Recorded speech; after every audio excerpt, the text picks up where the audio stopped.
Jean-Louis, le Grand Prix du Canada n'a pas vos faveurs. Pourquoi?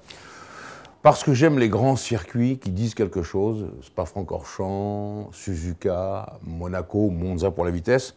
Au Canada, il n'y a pas vraiment grand-chose. C'est un circuit d'accélération-freinage, point final. Mais en revanche, comme souvent des circuits moins terribles que les autres, moins techniques, moins difficiles, donnent toujours des courses avec du relief. Et c'est souvent le cas à Montréal pour le Grand Prix du Canada. Alors justement, vous dites que les ingénieurs vont avoir du fil à retordre. Pour quelle raison? Alors, plusieurs raisons. Premièrement, c'est la première fois qu'on arrive avec des ailerons qui ne sont pas vraiment des gros ailerons. Naturellement, ce n'est pas ceux de Monza, ce n'est pas des lames de rasoir, mais c'est quand même un appui plus faible, donc il y a des choses à régler. Ça, c'est la première difficulté. La deuxième difficulté, c'est naturellement la consommation d'essence, parce que comme c'est un circuit d'accélération-freinage, bien naturellement, les moteurs ont tendance à consommer beaucoup et on va se retrouver avec des voitures avec beaucoup d'essence au départ du Grand Prix. Et puis troisièmement, le point le plus délicat, le plus difficile à la fois, c'est le freinage. Le circuit Gilles Villeneuve, c'est la mesure étalon pour les freins des Formule 1. Et de temps en temps, on a des mauvaises surprises. On voit tout d'un coup une baisse de régime, c'est que le pilote n'a plus de frein, malgré tout ce que l'équipe a pu faire pour sa machine. Et donc sur ce point-là, c'est extrêmement crucial. Quelle est l'ambiance sur le circuit Gilles Villeneuve, Jean-Louis?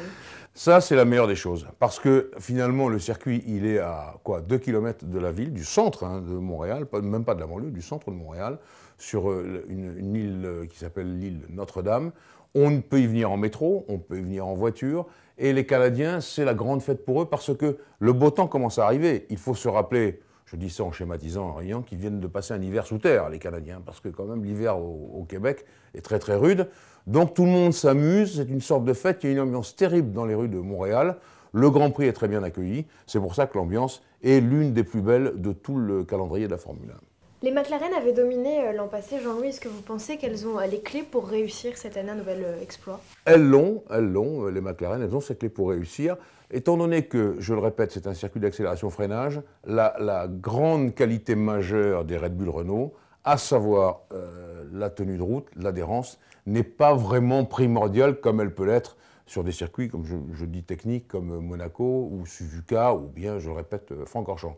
En revanche, donc, ça donne des possibilités à beaucoup d'autres voitures. Ce qui est important à ce moment-là, c'est d'avoir une consommation plutôt faible, pour emmener moins d'essence, pour moins faire souffrir les freins avec le poids. Et effectivement, de ce côté-là, les McLaren Mercedes peuvent bien faire, les Mercedes aussi, les Red Bull Renault naturellement, et les Ferrari, pourquoi pas.